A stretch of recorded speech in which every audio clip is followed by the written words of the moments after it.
Good morning. My name is Peter Cribb, and welcome to the 7th monthly Catch Texas Middle School webinar.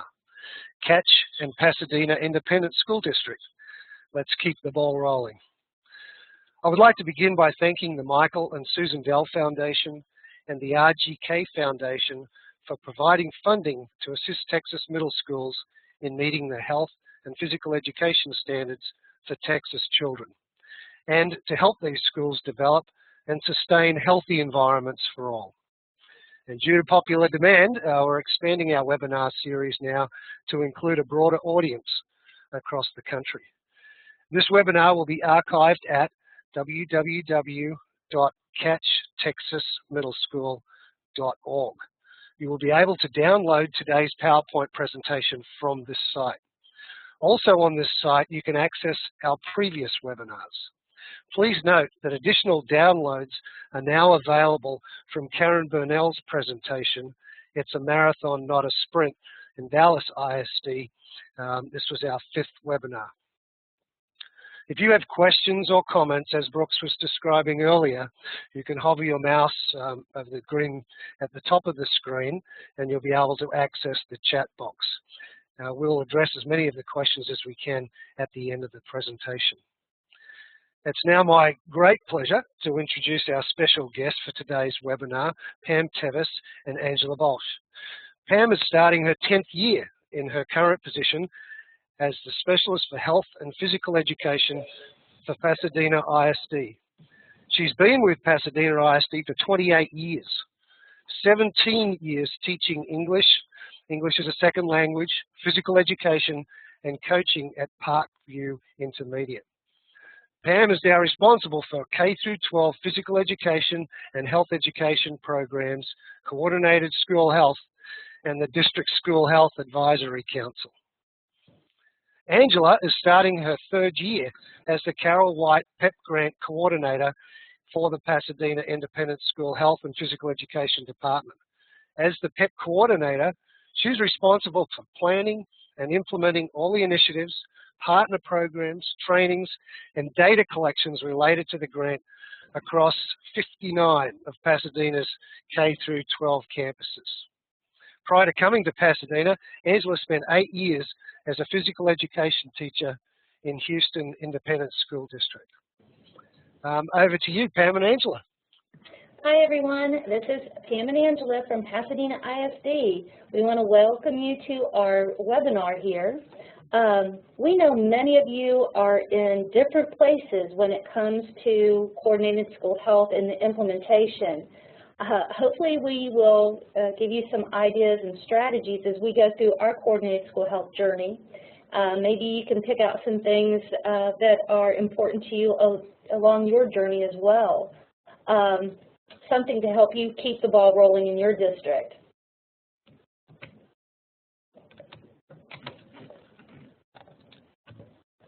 The first thing is getting the ball rolling here in the state of Texas was the law. Starting in 2001, and every time the legislative session met subsequently, they strengthened the law for coordinated school health, and that was all great, except it was an unfunded state mandate. And although it's the law, when there's no money attached to it, sometimes it's a little bit more difficult to get the initiative started. We were pretty fortunate in that we had some great resources and friends, and that's one of the first things I would tell you is to network. Always ask questions, because you would be surprised at where you find the funding resources, where you find the information you need to keep the ball rolling with coordinated school health in your district. We started out in 2001 with our Region 4 person, Kelly Klein, who just happened to come up with something called the Sultan Grant. And she let us know about that. We were able to fund 17 of our schools with catch training. Then later we had the Kelly Reed from the Harris County Public Health and Environmental Services helping us with the Harris County Steps Catch Project, which allowed us to train the remaining 35 elementary schools and do the training for the 17, the booster training. So at that point, we were able to train all of our catch teams for all 35 elementaries. Again, all through grants. One of the other grants that I didn't put in here was the Texas Fit Now grant, which was focused on the intermediate and middle school. And so we were able to train all of those schools. And then when we got this great opportunity for the Catch Middle School training through another grant, we were able to do all of our middle schools and complete the training. So right now we have all of our campuses, K through 8, completely trained in the Catch curriculum. And again, that was all just talking to people, letting people know what we needed, and going from there. So again, once, the big thing with getting coordinated school health truly integrated is getting buy-in. Well, we were lucky because we had the funding sources through grants, and of course we had through personnel, our health and fitness folks, our catch teams on every campus, spreading the word. Now we had to get some understanding for our administrators, our decision makers, our stakeholders, our change agents on each campus. And then we had to give them a way to integrate that so that we could truly have an effective buy-in of coordinated school health. The first thing we did was to quote pieces of data and research. And here's probably one of the biggest things, regardless of the law, the cost, the obstacles that we had to endure. Here's the big thing. Schools have more influence on the lives of youth than any other social institution except the family, and provide a setting in which friendship networks develop, socialization occurs, and norms that govern behavior are developed and reinforced.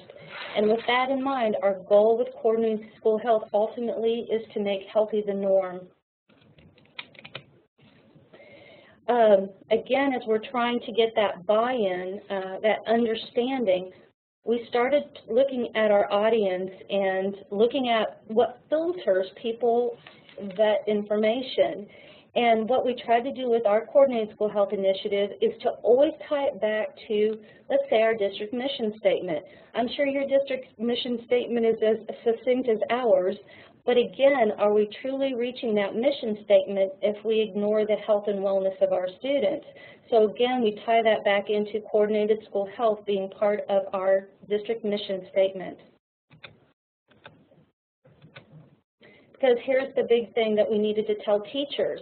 Coordinated school health, and I'm sure most of you got this as well when you were trying to integrate and get this pushed out. I know for most of us, coordinated school health is happening very well in the gym, but it's not very coordinated if we don't get all the stakeholders from the catch team and beyond involved in making coordinated school health part of the school culture.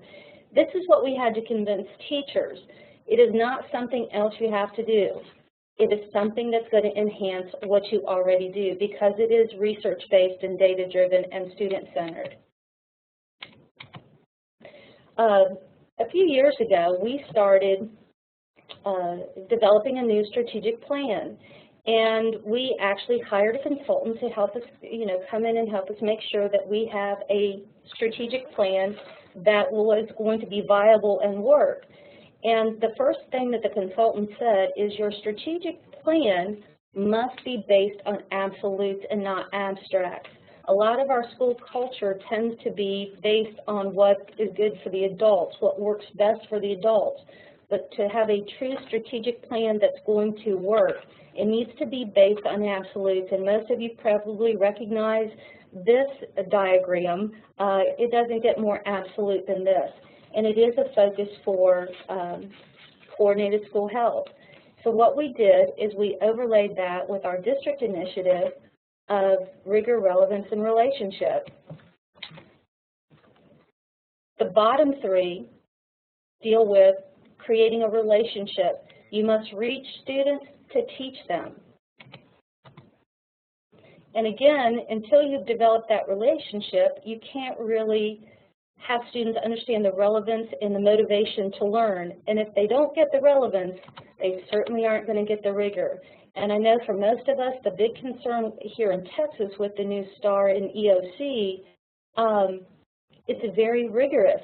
And we really have to maximize what we're doing in the classroom to get students to that rigor. And again, if you look at this, this is really coordinated school health.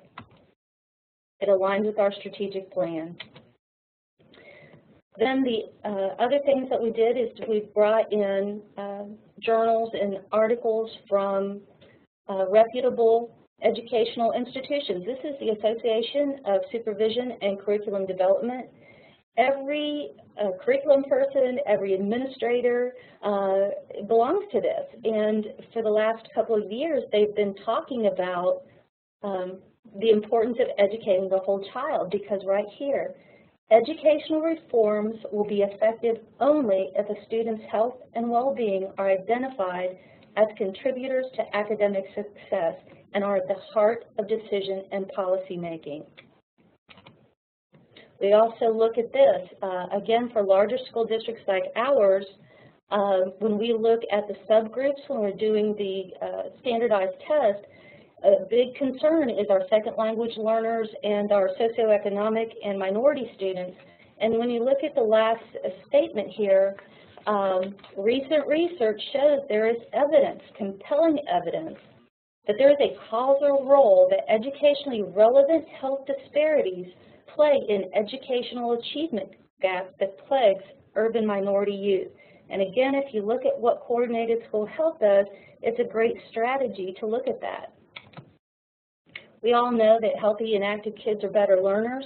Again, most educational decisions are based on data-driven, research-based, and student-centered, and are data-driven, research-based.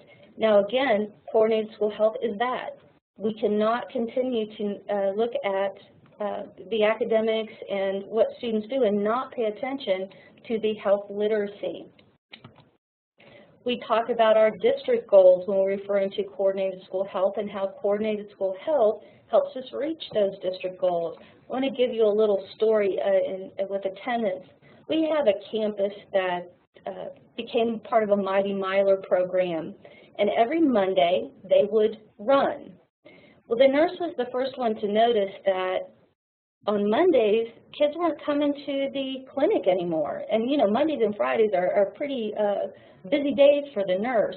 And she was kind of wondering what was going on. Well, it was because they had the Mighty Miler Monday. Students did not want to miss school. They didn't want to miss class because they didn't want to miss that opportunity to log miles for the Mighty Miler. Well, again, if you're talking in the filter of the decision makers and the stakeholders, I don't know about your district, but for ours, one average daily attendance point is worth $2.8 million. And so when you can lay out a coordinated school health program that shows it does help with attendance, then now you're talking that numbers that school boards, superintendents really want to hear. Discipline is a more activity-based, a more relevant learning experience for kids, and the discipline is a whole lot better. We already know, and I'll show you a graphic in the next slide, the correlation between students who, on their academic achievement and their physical fitness test. It really does prove the correlation that healthy kids are better learners. And again, another topic across the state and really across the nation is graduation rate. If we have students who are coming to school, they're behaving when they're there, they're doing academically, they're achieving what they need to do, there's a better than average chance they're going to graduate as well. Those are the filters that you have to talk about coordinated school health. Everybody is going to agree with you that a child's health is important, but until you can tie it in to how it's going to tie in with the district mission statement, the goals and objectives of school districts, the strategic plan, and of course putting in that $2.8 million doesn't hurt either. Again, here is a correlation between our fitnessgram and the standardized test. So once we've kind of given the why of why we needed to get the buy-in, we've talked about the research and all the data, The next thing we did is, how do we integrate it? Why are we doing it? Well, the first thing we did is we wanted to brand it. This is our signature slide for health and physical education. We felt it kind of encompassed the message that we wanted to get across. We use this for every slide presentation. Angela and I have made an effort to be in front of every group that will listen to us, from campus administrators, district administrators, the district education committee, which is a group of teachers representing each campus. We go out into the community and give presentations. Just about anybody who will listen to us, we talk about our health literacy initiatives and what we're doing with CATCH and coordinated school health. And we always start out with this slide. The next thing we talk about with CATCH, again, is getting that buy-in of how we can integrate CATCH and coordinated school health with classroom teachers and make coordinated school health the norm for a campus. The key to the success is teaching our kids to eat nutritiously, get regular physical activity, change the school environment, again, so healthy becomes the norm, changing family norms where we really, it becomes an expectation that when students leave campus that they're doing something active with their families and they're eating nutritiously. And that's all coming through coordinated school health. The other thing that we've talked about is we don't really refer to it necessarily as coordinated school health as much as we do health literacy. People tend to understand when you talk about health literacy as compared to science literacy, math literacy, social studies literacy, that it needs to be just as important. Again, it doesn't hurt to throw in, and we're still hoping this occurs, that in 2013 here in Texas, STAR, or physical education, fine arts, career and technology, will be part of the STAR assessment. This is what the law states now. For campuses to get that academic excellence distinction, they have to also take care of not just how well the kids do on a test and their attendance and graduation rate, but those other qualities. Again, the focus shifting to schools being asked to educate the whole child. And we're pretty sure with, the criteria hasn't been determined yet, but right now coordinated school health would just make sense to be one of the criteria that we look at for campuses getting that excellent distinction. So again, once we've got the integration, we need to look at building capacity and sustainability so we can keep the ball rolling. Again, we do that with the coordinating, the CATCH coordination tool. Here's the big thing, changing school health environments. Behavior change is influenced or determined by the environment because environments value and reward certain behaviors. That's a focus for us to have every campus a CATCH-trained campus so it creates that healthy school environment. Other things that we've done to help with the integration is we've created a wellness policy that actually addresses coordinated school health. The state law, it may change every 2 years when the legislators meet, but the wellness policy is a federal document, and it doesn't change unless we change it. Here are some of the things that we've talked about with setting goals and objectives for campus improvement plans. Every campus improvement plan, as required by law, develop goals and objectives for coordinated school health. These are some of the things that we've used to help develop those goals and objectives. And I'm just going to go through this part quickly because what we did is we gave the schools a template that included a goal on coordinated school health, and strategy 1 is health education. Strategy 2 is physical education. Strategy 3 is nutrition. And strategy 4 is parent community involvement. And what was so nice, because it was already done in the format of campus improvement plans, most of the schools just slid this into their plan. We also created a campus health advisory council on every campus. So again, we needed to push coordinated school health out of the gym. Our PE teachers were doing a great job, but we needed to have stakeholders on the campus that were responsible for monitoring not only the campus improvement plan, but the wellness policy as well. I'm going to turn it over to Angela to give you some examples of how we've integrated.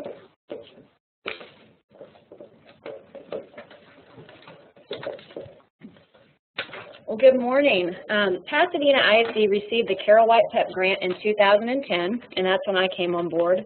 And one of the reasons we believe we received the grant was as a result of the initiatives and infrastructure with coordinated school health that was already going on in Pasadena. Through the PEP grant, it's allowed us to expand and implement some new programs and some that were already established. And since we had all these great things going on, and Pam talked about the foundation that had been built over a number of years, we were kind of in the situation of looking at the question, so now what? We have the foundation. And so what that really brought us to was the accountability piece. You know, we all know it's great to have equipment, to have curriculum, to have the tools, but then how do we know what's being done with it? So the first thing we looked at, and we had some money in the PEP grant for SOFIT evaluators. You know, with CATCH we talk about 50%, the goal of 50% or more moderate to vigorous physical activity in the PE class. So we had been talking about that. So now we were faced with how do we measure that? You know, all of our teachers, as Pam mentioned, all the schools were CATCH certified. Some had one or more trainings or booster trainings. They all had the equipment, the curriculum. Well, now it was time to go in and get a snapshot as a district where we were. And we did that in our elementary and middle schools. And for Pasadena, middle schools are 5th and 6th grade, and then we have intermediate as 7th and 8th. So to give us a snapshot, the first thing we did, we had six of our former PE teachers, master teachers, were trained in SOFIT. Peter actually did the training for us. He came down a day early for CATCH training and did the SOFIT training with our teachers. That was in September 2011, and then we started the observations at the elementary and middle schools. And that continued starting October and through the spring, and then we looked at our feedback. In the fall, our snapshot gave us we were, as a district, about 48.31% moderate to vigorous, and then in the spring we had 50%, which is a small improvement. But again, that was looking at probably 2 to 3 observations at each campus, which we wanted to continue adding more to that. Looking at our data, what we did in August of this year, when the teachers came back, we had a day where it was a full day PE training where we had our SOFIT observers present of the training called Making the Most of MVP in the PE Classroom, and using the best practices they had seen through their observations. They had different sessions, including things like how to increase MVPA when you're testing. You know, Texas requires fitnessgram testing. A lot of times you go in and see kids just sitting there. And so they added to that. And then based on their observations, after we've had the training, now we're going to start with intervention and mentoring the schools that are low on the MVPA. Okay, the next thing, Pam talked about the coordinated school health. We have a council on each campus. And so looking at their campus improvement plans and really monitoring if they're adding in those different areas, in the areas of physical activity, health, nutrition, and parent involvement. And so from year 1 to year 2 monitoring this, we saw a pretty big increase in how many campuses were adding some CIP goals. Another PEP-supported program, we have our E3 program, which is Equation for Healthy Living. It's a health literacy enrichment program, which is with our partnership with the American Diabetes Association. And the E3 stands for Education, Exercise, and Eating Right. And our mission of the E3 program is to empower students, parents, faculty, and community members by providing them with the knowledge, skills, and tools needed to maintain a healthy lifestyle. Sounds like coordinated school health, doesn't it? And so what we did with this program, there's an in-school component with the Faculty Buddy system, which I'll talk about in a minute, and an outside of school component where they receive physical activity enrichment, nutrition enrichment, as well as a parent component of different challenges they have to complete with their parents. Last spring we used a couple of local partners for our physical activity and nutrition component, and this semester, we're using the CATCH after-school activity curriculum as well as the CATCH nutrition curriculum. Since our schools are already CATCH trained and certified, it was just a natural fit. And again, this is just how we kicked off our program. The programs were piloting at 8 of our schools, elementary and middle schools. But again, this is just to show that the reason we had this kickoff is to get the buy-in from the parents, from food services, from the faculty, and from the students. One of the biggest components we have in this program that we're most excited about is the faculty buddy team. And what that is each student that's in the program, and I guess I should explain, they were selected, it's really a diabetes intervention program. They were selected based on either testing positive for the acanthosis nigricans marker, which is a precursor to type 2 diabetes, or they were not in the healthy fitness zone for BMI. So these are students that need support in the area of health and wellness. Each of them are partnered with the faculty buddy that volunteers to be their mentor on campus, and throughout the year they're given different goals and challenges, and they meet each week and go over different personal health and wellness goals. And one thing we had them do, we really wanted our own health and wellness journal, and that's something we didn't find one that really met our needs, so we created one for ourselves as a district, and that includes a resource section where we have go, slow, whoa lists, catch tips, really integrating all the catch curriculum that we have, as well as each month and each day they're tracking their activity time, their nutrition, their screen time. They have a time where they meet with their faculty buddy. There's journaling, prompts, and challenges, and the faculty buddies will be doing this as well. So we found one that tracks their fruit and vegetable consumption. We send home some different things to track that as well. So, and then the challenges that involve some that involve their family or different activities they can do at home and on the weekend.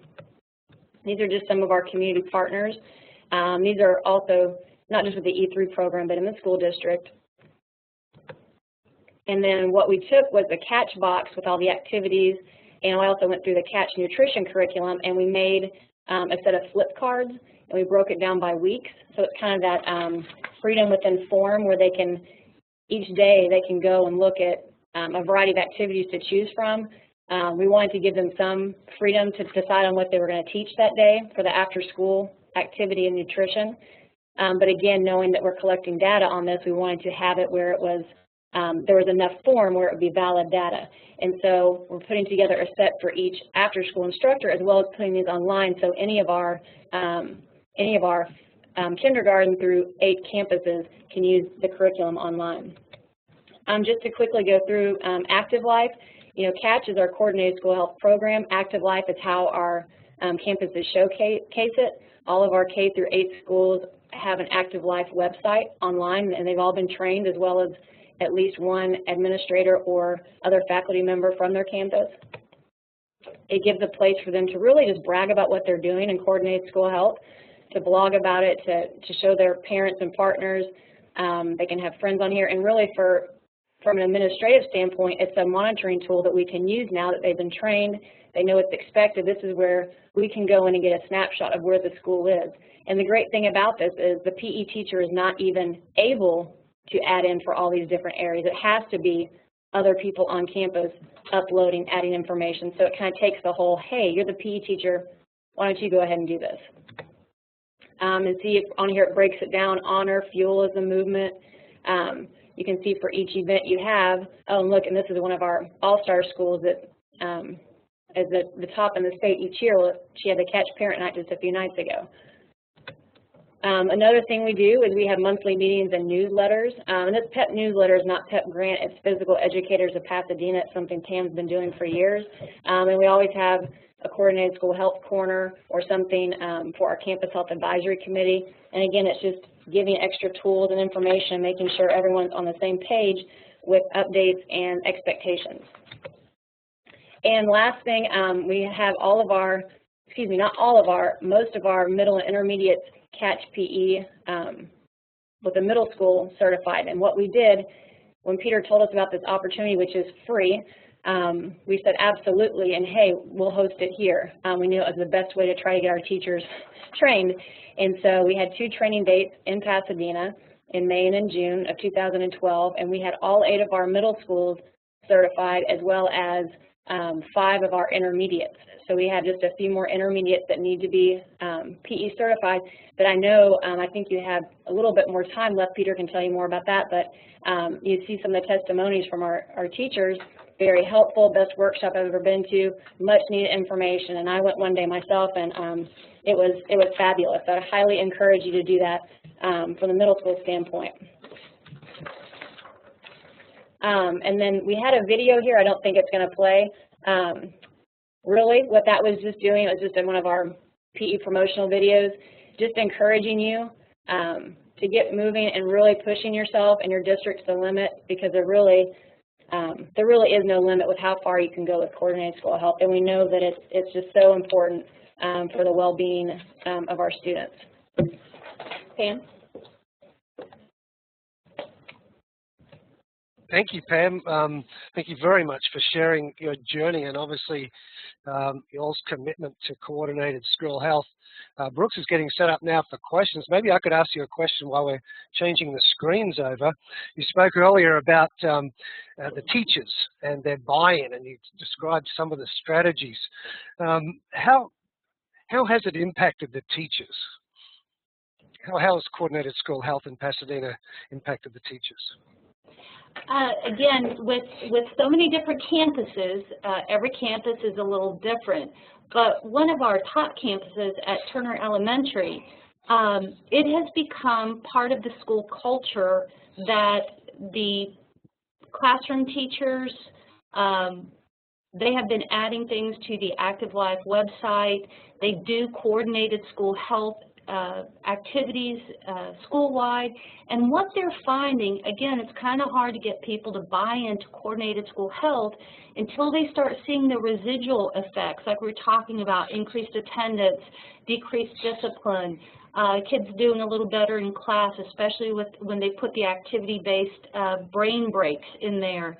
Now we've had this in long enough that the teachers that are seeing the benefits of coordinated school health, because what it's doing is it's making them more efficient in their classroom. They've stopped fighting the biology of the brain and really started using those strategies and finding that the kids are learning a little bit faster and there's a lot more smiles on their faces. Yeah, and for staff wellness, have you seen it rubbing off on the teachers and their own personal behavior? Oh, absolutely. Again, back at Turner, they did a program where they had a point system for the teachers, and they broke up into their teams, you know, the 3rd grade team, the 4th grade team. They had a theme. They were superheroes of some kind. And then outside of the library, they had a huge oak tree. And then each team was designated as an acorn. And so every day they would update how many points each team had by the acorn going up the tree. And it was so great because the faculty had pedometers. So the kids started being more active because they wanted their teacher to win, of course. So they would check their pedometer. If they saw them drinking a soda, they'd say, you know, you get more points if you drink water. You get more points. So the kids were kind of keeping the teachers on track, and it just really became a great team building activity as well. And again, there's no better role model for kids than their teachers. And you know, and Peter too, you know, talking about with the catch having more teachers other than just the PE teachers trained, you know, sometimes I think we assume that everyone knows the same things that we do about nutrition and physical activity, which isn't the case. A lot of times what they don't know is what they don't know. And so, you know, hearing from different teachers that go to these trainings and like, you know, I've gotten emails that, hey, you know, some other teachers and I decided to join the gym after this. And then hearing how we have assistant principals going and working out in the high school fitness rooms, you know, that rubs off on the students. And again, I think it's the education part and taking it where it's not just in the PE classroom. Then you have teachers doing brain breaks in their classroom. They're moving more. All of a sudden, they're feeling better. And that's how it changes the school culture. So I've heard very positive things just about, wow, we had no idea. You know, now I don't drink Coke anymore and this and that. You know, when you have it, you know, it really is the coordination part. Great. We've got a question on how do you define, I guess, coordinated school health in your wellness policy?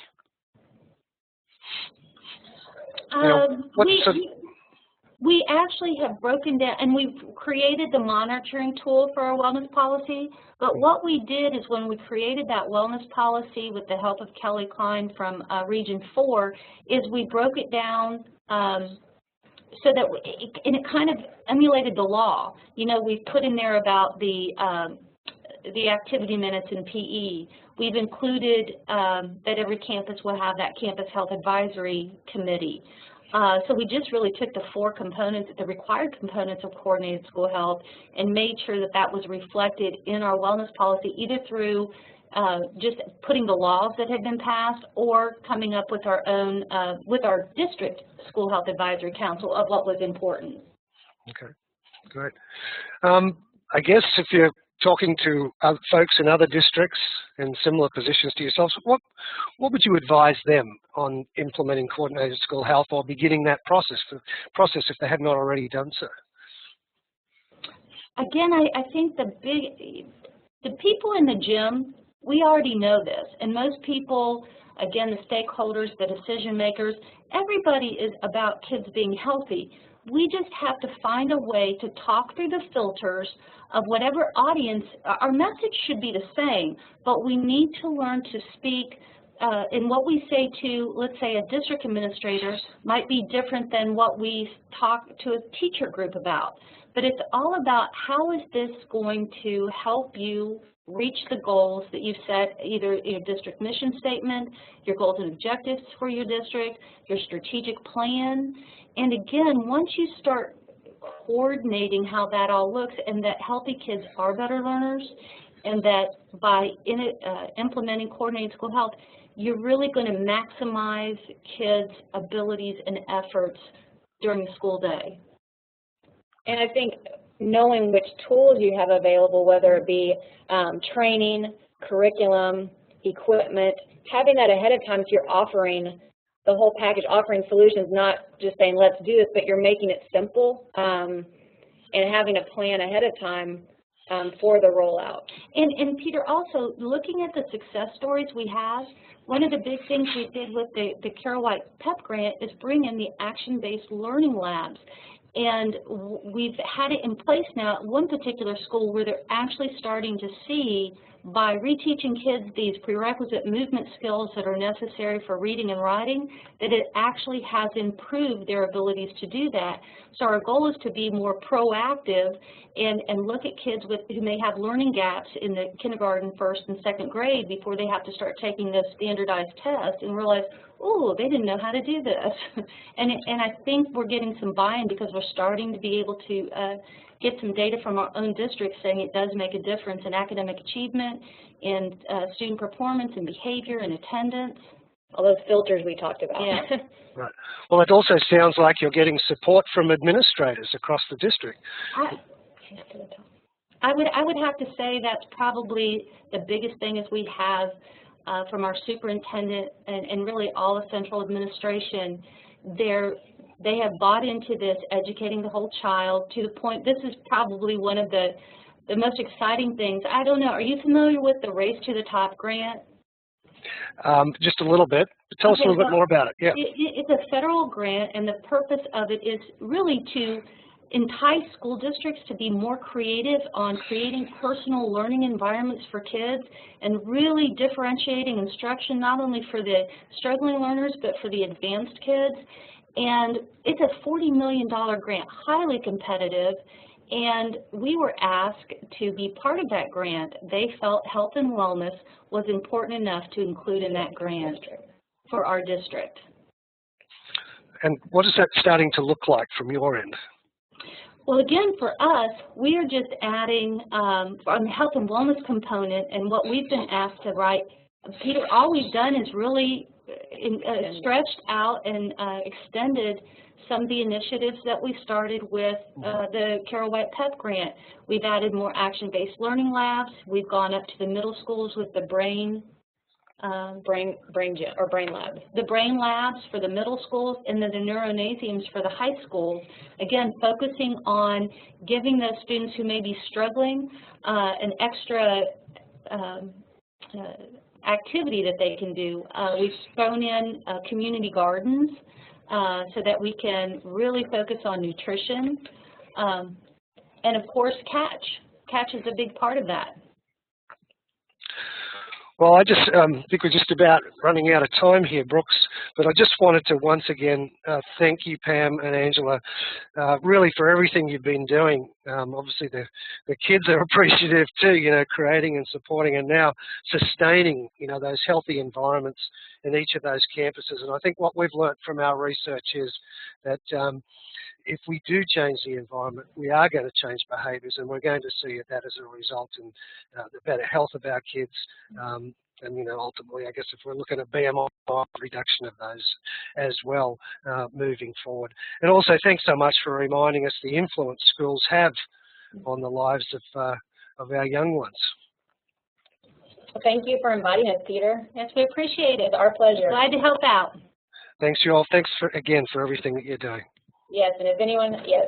And we appreciate all your anytime. support and help as well. Great. And a reminder for everybody else too that there are a couple more grant opportunities here in Texas. Is the HEB Healthy Campus Grant. I believe that's due maybe the end of November, and also coming up too is a General Mills Champion for Health Kids grant. So be sure to take advantage of those grants. For more information on those, you can visit our website, and also the links are in our most recent newsletter, which you can have access to on the website as well. So thank you all again for your participation, and moving forward as we do, teaching kids to be healthy every day for the rest of their lives. Bye now.